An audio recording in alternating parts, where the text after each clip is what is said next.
rješenja kojima će dodatno ugnjetavati radnike na području Federacije Bosne i Hercegovine. Mi apelujemo na njih da sutra prilikom odlučivanja o tome da li će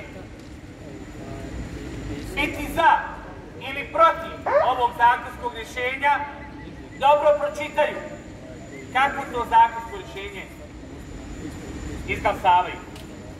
Sutra se može desiti da njihovo dijete ili njihovi najmiliji rade 72 sata za platu od 400 maraka.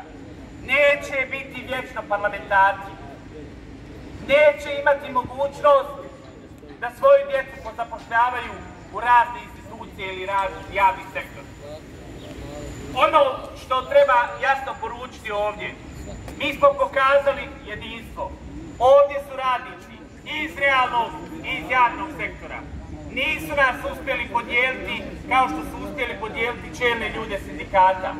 Svima nam je zajednički interes, jedan jedinstveni cilj. Povucite izmjene i dopune zakona o radu i stavite na dnevni red iznos minimalne plate od 1000 konvertibilnih maraka.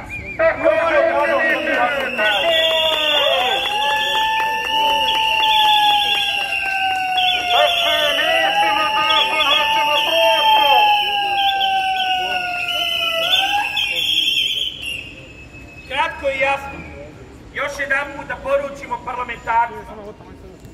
Isključivi cilj izmjena zakona o radu je omogućavanje poslodavcima da radnicima drastično smanjuju plate, da im po svom nahođenju skraćuju radno vrijeme, a samim tim primanja, da ih šalju na čekanje samo pod drugim nazivom, opet uz drastično umanjenje plate, da ih prisiljavaju na plaćeno ili neplaćeno odsustvo i u konačnici da se derogiraju odredbe kolektivnih ugovora za povoljnijim pravima.